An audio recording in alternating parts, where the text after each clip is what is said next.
পারিবারিক এই বিষয়টাকে যারা বিভিন্ন সোশ্যাল মিডিয়ার মাধ্যমে আমার বড় ভাই মামুনুর রশিদ মালত তাকে মেরেছে, আমি মেরেছি বা আমরা তাই সম্পদ দখল করার চেষ্টা করছি, এটা নিতান্তই মিথ্যা কথা, একটা অপপ্রচার।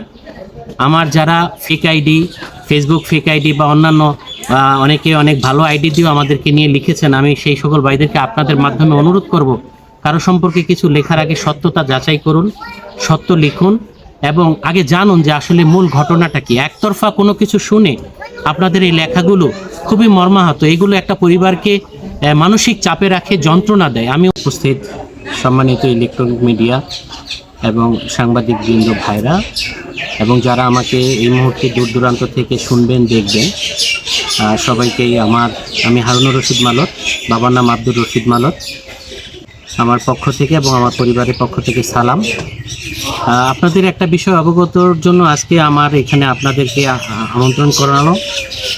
আপনারা দীর্ঘদিন ধরে সোশ্যাল মিডিয়াতে আমাদের বিরুদ্ধে একটা অপপ্রচার দেখছেন যে আমার চাচা নাসির উদ্দিন মালতকে আমরা মেরে তার সহায় সম্পত্তি আমরা দখলের চেষ্টা করছি। আসলে এটা মূলত একটা অপপ্রচার।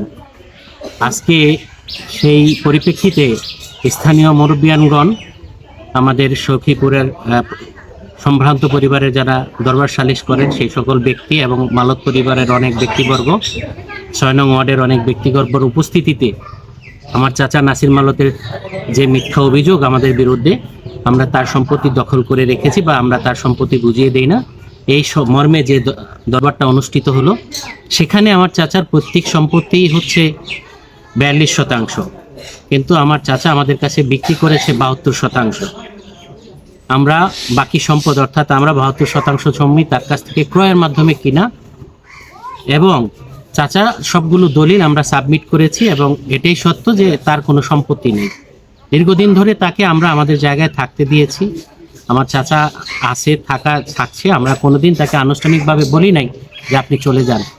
তো এই যে একটা বিষয়, পারিবারিক এই বিষয়টাকে যারা বিভিন্ন সোশ্যাল মিডিয়ার মাধ্যমে আমার বড় ভাই মামুনুর রশিদ মালত তাকে মেরেছে, আমি মেরেছি বা আমরা তাই সম্পদ দখল করার চেষ্টা করছি, এটা নিতান্তই মিথ্যা কথা, একটা অপপ্রচার।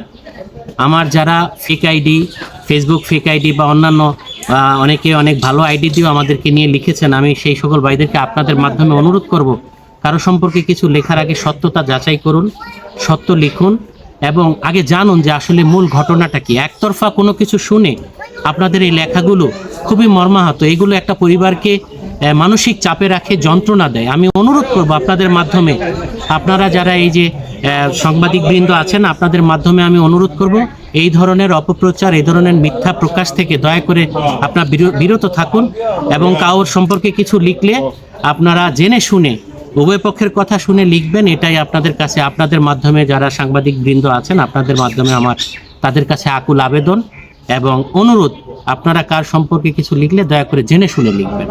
আজকে যেটা নিষ্পত্তি হলো, স্থানীয় সালিশবর্গ জেনে গেল যে আমার চাচার কোনো সম্পত্তি নেই, যার যতটুকু ছিল ওয়ারিশ সূত্রে সে আমাদের কাছে বিক্রি করে দিয়েছে। উনি যেই জায়গাটা থাকে সেটা নিতান্তই আমাদের। এখন আমাদের সিদ্ধান্ত, আমরা তাকে থাকতে দিব কি দিব না, আমরা সিদ্ধান্ত নিয়ে আমরা সালিশদেরকে বলেছি, আমরা সিদ্ধান্ত নিয়ে আপনাদেরকে জানাবো চাচা থাকবে কি থাকবে না।